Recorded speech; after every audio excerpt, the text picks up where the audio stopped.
Heroes and Legends Generations for the Holy War, Episode 8.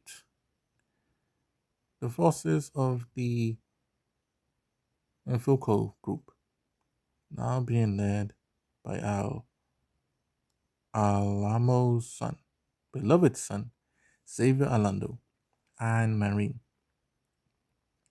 also had the help of Nakuvi's officers, the talented Yang and Alclan, who was itching for a fight from the very beginning. Seeing that it was the Udian forces had broke into their lab and made a mess of it, the Orisonnian forces wanted revenge, and so they attacked the Tropical, Yana, and Central Bankrun forces. They moved swiftly to attack the Yana forces and the Central Bankrun. The leader, Chris, had appeared and started to fight. Onken was impressed that he could finally destroy a leader of a whole nation, and so he rides after him. This was a trap, as additional Tropical forces had appeared and arrived. Chief Fernando had to step up, and despite being only a very young age, he was able to beat back the forces. What? This teenager bested me? Said Chris, surprisingly. And then he moved on to defeat the other Tropical and Yana officers and forces. With that, the Udian forces were obliterated, and the Orisonnians had got much needed payback. Elsewhere, the Elder forces were moving against the Bilderon in the far distant country. Where Fran, the Devo, Dixie the Fun Girl, Seymour the Elite Warrior, and Dottie, Seymour and Fran's close friend, battle with the forces of Maki and Farrington on the Waterwinds, the Android X-15, and Ziando. Trillion people was also there from the People Army. The battle was moving smoothly, as despite fighting with technically superior Builderon forces, the Temple Scholastica refused to give up. However, X-15 had a trick up his sleeve and summoned gigantic mechs to appear. Stunned, the Temple Scholastica never saw such big, giant androids that easily squashed them. However, Fran encouraged her officers and friends to not give up hope, so she used her style to rally her forces and herself, gained extra strength, and started to beat on the legs on the powerful androids. Where attacking their weak points, they collapsed on their knees.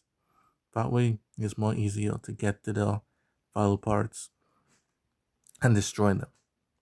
Seeing Fran's determination, Dottie and Seymour followed suit, and Dixie went forward and attacked the other Builderon officers.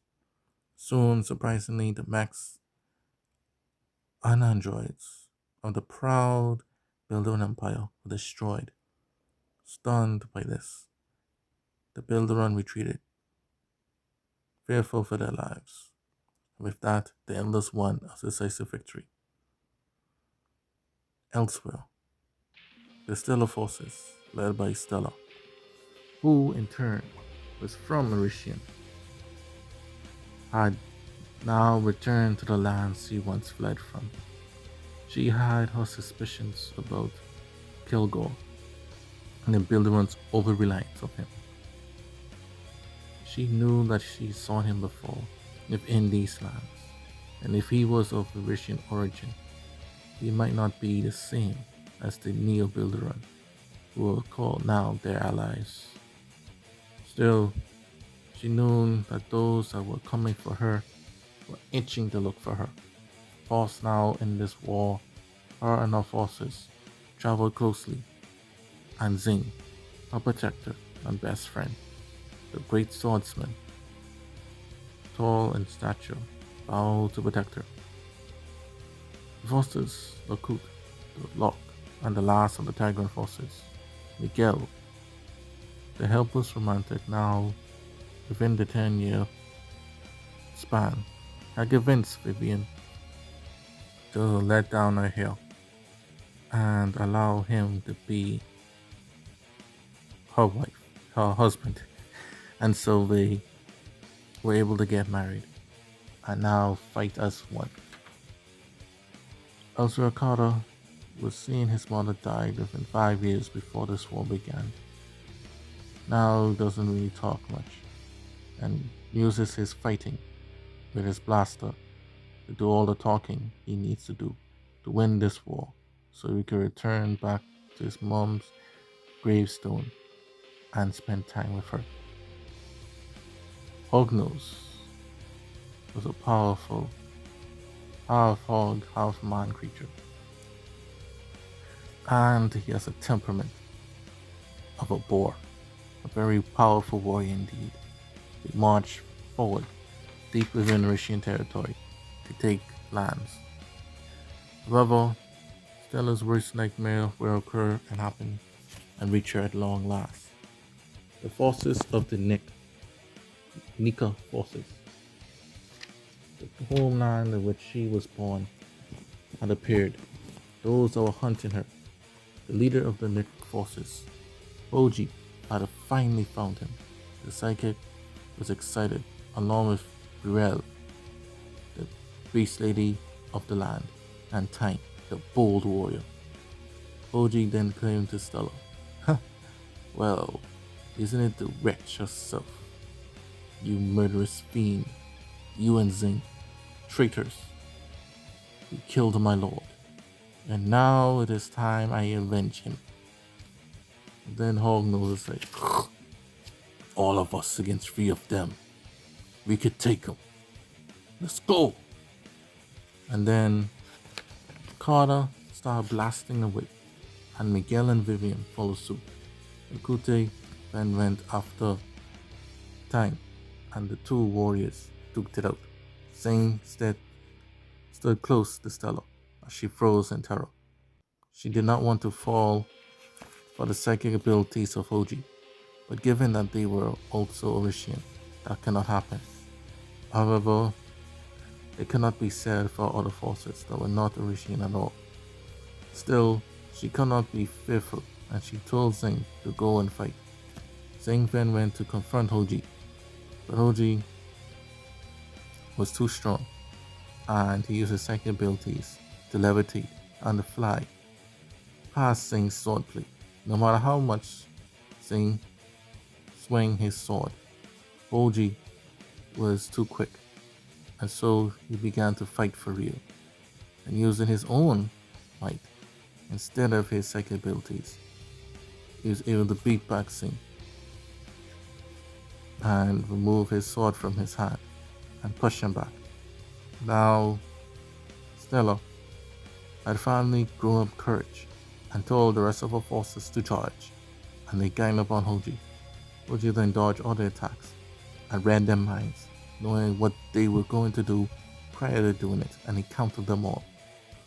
Soon, the Beast Lady, Brittle, and Tank make quick work of the Stella Forces.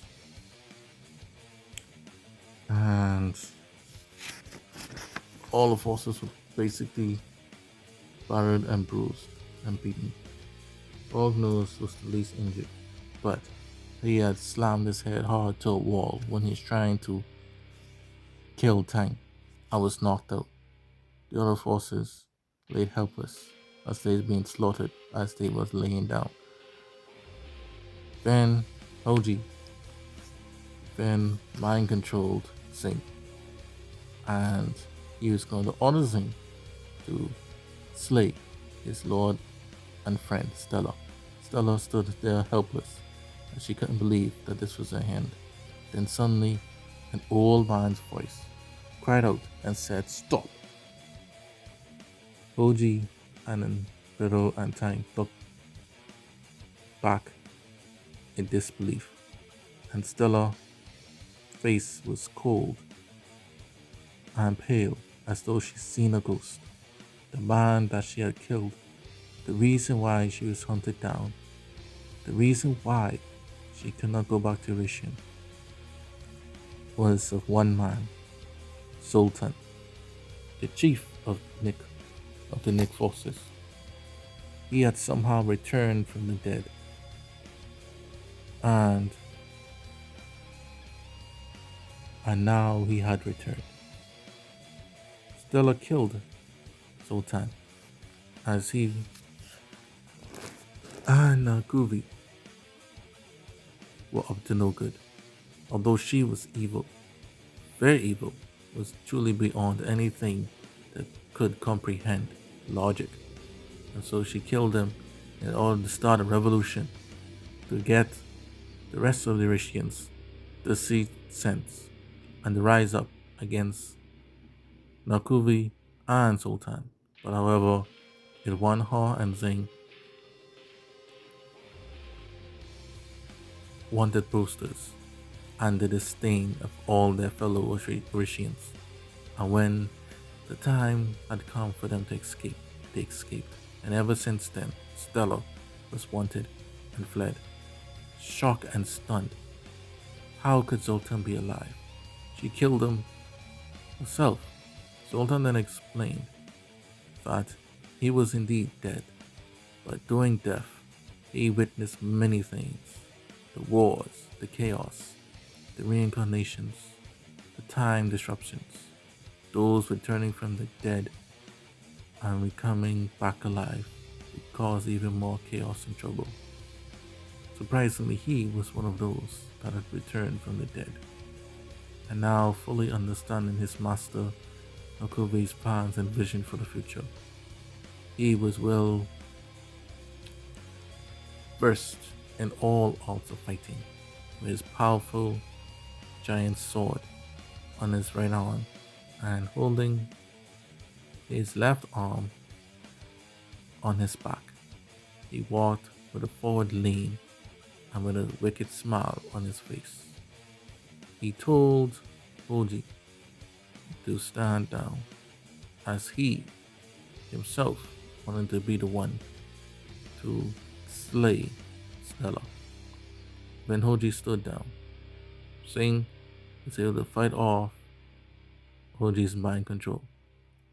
And as Sultan was about to lay the finishing blow, Singh rushed and jumped in front of Stella and taking the hit. His back was cut in a deep wound, and he looked at his lady and said, "Forgive me, run." So Stella tried to flee. However, Sultan then suddenly disappeared and reappeared in front of her.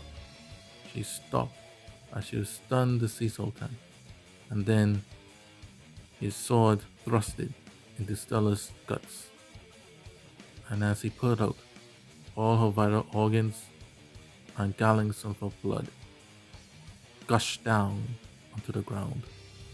He tried to hold it in and put it back inside her, but it was futile. She collapsed and died in a pool of her own blood. Ben Zoltan shook off his sword and wiped the blood of the criminal off it and walked calmly to his forces and told them that they all did well. But now was the time for them to prepare for the end of this war and the end that was to come. As Sultan, unlike everyone else in the Orisonnians or dimensions, fully understood what Nakuvi was truly up to, and so he wanted his forces to prepare. And so, the Stella Forces were the first force within the Bildon Empire to fall to the chaos. However, as the Nick forces retreated, Hognose appeared and woken up. They had forgotten about him. Stunned that all his allies were dead, Hognose did the logical thing and decided to flee to the Jedi to alert them of what happened and to lend his strength to them in hopes of avenging his friends.